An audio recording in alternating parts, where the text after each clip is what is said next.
નમસ્કાર મિત્રો, આયુષ્માન કાર્ડ કઢાવવું છે એ બી ઘરે બેઠા અને સરળતાથી. તો એની માહિતી હું તમને આ વિડીયોમાં આપું છું.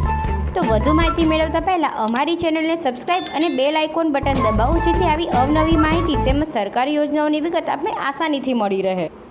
આયુષ્માન કાર્ડ બનાવવા માટે ઘરે બેઠા આવી રીતે મોબાઈલથી અરજી કરો. 2024ની નવી અપડેટ છે. Ayushman card online apply Gujarat 2024ના દેશના નાગરિકોના હિતમાં લઈને કેન્દ્ર સરકાર દ્વારા આયુષ્માન કાર્ડ યોજના ચાલુ કરવામાં આવી છે, જેના દ્વારા આર્થિક રીતે નબળા અને જે ગરીબ પરિવાર છે તેમને ખૂબ જ લાભ થશે. કારણ કે આ યોજના દ્વારા મફતમાં તમે હોસ્પિટલમાં 5 લાખથી વધુની સારવાર કરાવી શકો છો. આયુષ્માન કાર્ડ ઓનલાઈન કેવી રીતે કઢાવવું? આયુષ્માન કાર્ડ કઢાવવા માટે શું ડોક્યુમેન્ટ જોઈએ? આયુષ્માન કઢાવવા માટે અરજી ક્યાં કરવાની અને જેની સંપૂર્ણ વિગત તમને હું આ વિડીયોમાં આપું છું. આયુષ્માન કાર્ડથી શું ફાયદા થાય છે?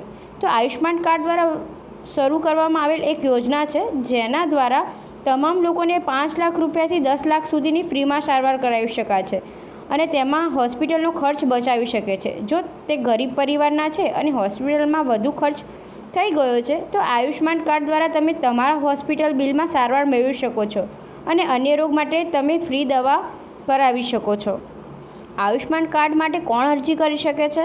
તો આયુષ્માન કાર્ડ બનાવવા માટે અથવા આયુષ્માન કાર્ડ અરજી કરવા માટે તે ભારતનો વ્યક્તિ હોવો જોઈએ. BPL કે APL કોઈપણ વર્ગના નાગરિક માટે આયુષ્માન કાર્ડ ફ્રીમાં કઢાવી આપવામાં આવશે.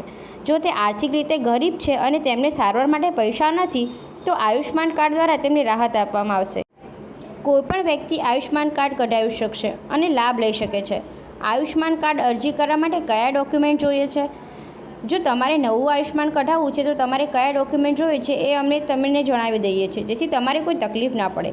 સૌપ્રથમવાર તમારે જે વ્યક્તિનું આયુષ્માન કઢાવવાનું છે તેનો Aadhaar card, ration card, mobile number જે આધાર નંબર સાથે લિંક હોવો જોઈએ.